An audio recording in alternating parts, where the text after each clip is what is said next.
downtown Atlanta. We're about 15 miles south of there, and things have gone south for KHI today.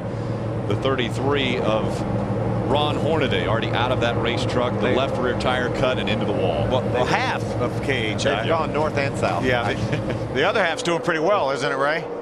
Yeah, Harvick saying he really likes the way his truck is rolling through. But you know, guys, I wanted to add on Hornaday's situation just a little bit.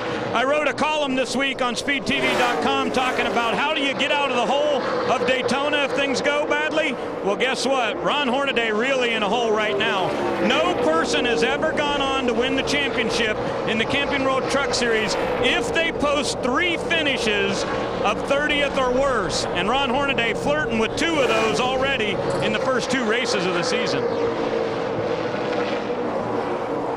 Kevin Harvick is trying to stomp the field right here. Phil, he's consistently beating people half a second a lap. That lap he was in some traffic, but let's go inside that truck and see if we can hear exactly how much gas he's using. Is he letting off at all, you think? Well, he's not letting off much if he is. You can see the lead back to Kyle Busch.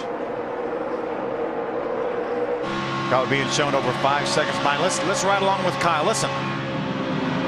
He's out of the gas on entry. Now back in it hard.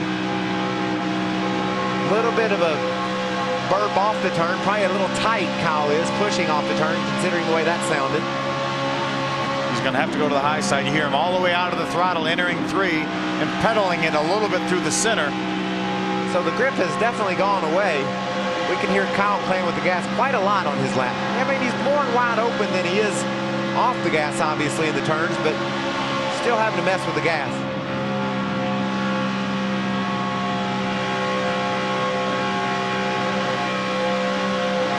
Wow, does he come up on those other trucks quickly. Now he's running the high line. Kyle Busch 5.7 seconds behind Kevin Harvick, and there is your race leader crossing the stripe now.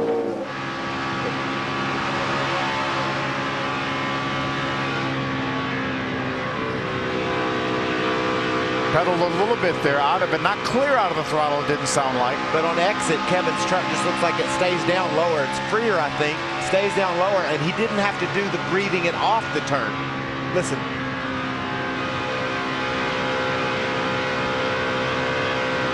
Sounds like Kevin comes maybe about half out of the throttle, then back down hard, stays wide open all the way on the exit of the corner as well. He's taking the shortest way around here, right down on the bottom. He's like that from the beginning. When the race first started, they were on newer tires. His line wasn't the fastest. Those guys on the outside could keep him pinned down. But once he got in clear track, he was able to use that low groove to get away from these guys. Austin Dillon running 17th right now, able to get by the 60 of Stacy Compton. So that should move him up to potentially the 15th position, 16th position now as he goes by Compton. If he looks in his mirror, Kevin Harvick ain't too far behind him. You want to make sure you avoid going a lap down this early in the race. Kevin is still able to run below 32 flat. Nobody else on the racetrack is even remotely able to get close to that. His last lap was a 31.96. His best lap of the race was a 31.24. Only 7/10 of a second drop off. That's exactly what Goodyear was looking for when they built this tire and brought it here. Be ready right front. Be ready. Uh-oh. Heard him talking about right front. Haven't heard any concerns about coming in. Oh, problems with that number 60 of Stacy Compton. Right side the fuel, right side the fuel. So they're getting set up for Stacy Compton to come on to pit road. Oh, it looks like it just blew out. That could bring out a caution. Oh, there's some debris on the racetrack. I think it definitely will bring out a caution. Tread from the 60 on the backstretch now. Blue, it's blue. Yeah, no caution yet. These teams, here comes the caution just came out.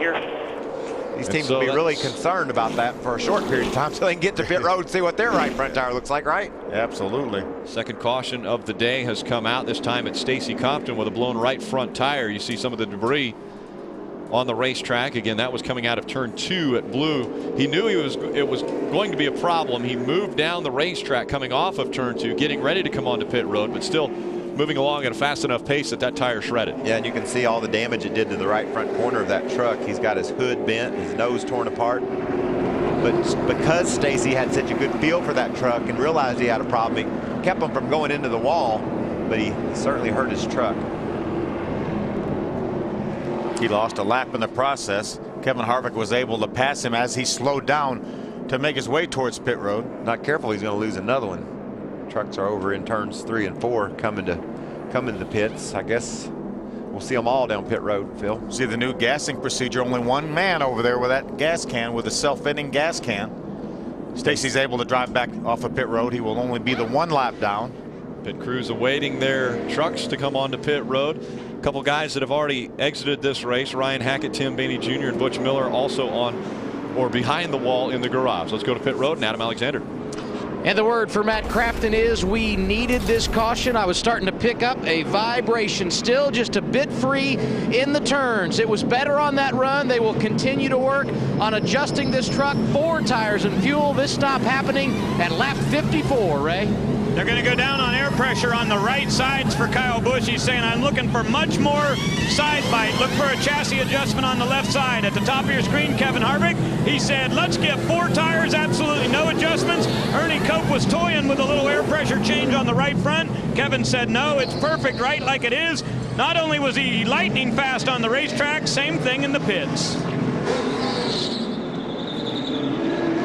So the field races off of pit road. They'll get lined back up for our double file restart. Only 2 cautions through 55 laps of racing at Atlanta Motor Speedway. The big one happening for Ron Hornaday early, and then most recently Stacy Compton out of this one. Welcome back to EZGO 200 from Atlanta Motor Speedway. The field back out on the racetrack. My friend Rick Allen rented a motor home and took his family across the country, decided he really liked it.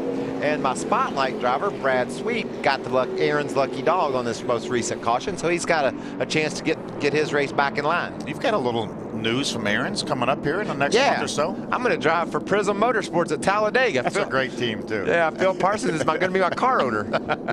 Adam Alexander. And when Matt Crafton came to pit road there, they looked at his tires, but hatefully said they look better than they've ever looked here at Atlanta. A good sign for the rest of this race. Be interesting to see how that plays out in strategy as we go green. Great start for Todd Bodine down on the inside of Kevin Harvick, is able to drive right up beside Kevin, and look at Kyle Busch. Looks to the outside of Kevin Harvick, and Kevin Harvick closed the door on this restart. We'll see how long it takes Kyle Busch to battle with them. 3 or 4 wide at least. Look at him. 3 wide as they go into turn number 3. Here comes Donnie Lee all up in the middle of it too. They crapped him down to the bottom of the racetrack, and then 88 still side by side. Donnie Lee is okay with 3 wide. We see him win one of the coolest finishes we've had in the Truck Series. The 3 wide on the last lap, going in 3 on a half-mile track. Kevin Harvick, Todd Bodine. Yep, still 1 and 2. Look at that battle for the lead. Kyle Busch running second. Now it might drop him back to 4th, because here comes Crafton to the outside. Now another battle for the lead. Todd Bodine had taken it away from the 2 of Harvick, but here comes Harvick once again on the bottom. Remember, we heard how these guys, after about 25 laps on their tires, were pedaling a little bit, backing off. I'd say right now with these fresh tires, they're holding it down wide open, Mikey. And Steve Wallace is right there in that 5th spot thinking, I've never had any more fun than this in my whole life. Right now, when you're racing 3 wide for the lead and be a part of that battle, that's as good as it gets. Todd Bodine back out in front. Here comes Kyle Busch for the lead. Busch to the bottom of the racetrack. He'll take the top spot away from Todd Bodine. Look at Harvick side by side with Crafton for the 3rd spot. Now he's going after Todd Bodine. Kevin Harvick to the bottom of the racetrack. He takes 2nd away from Todd Bodine for now. The lead has changed about 3 times in those 3 laps. Oh, half sideways. That's going to be a crash. Crafton into the 30 of Todd Hang Bodine. on to her, Todd. Look at Bodine trying to keep it off the wall. Hold the brake. Got him coming at you. The caution has come out. Todd Bodine, what an amazing save. 88 got him. The 88 and the 30, there is contact made, and both of them still drive away from that, but there's damage. Yeah, a lot of damage to the 88. I think the 30 is going to be okay. Yeah, 30, just between the tires is the best place to have that damage. That's where it looks like the damage is located on the 30 truck. He's going to need 4 new tires, though, and unfortunately, these guys only have 5 sets of tires for the weekend. More than likely killed a set in practice, so they only had 4 sets of tires for the race. They started on a set. Tires, boys. This may be the only set of tires, the last set of tires. NASCAR may allow them another set of tires because they're all going to be flat, just as the 88's tires are.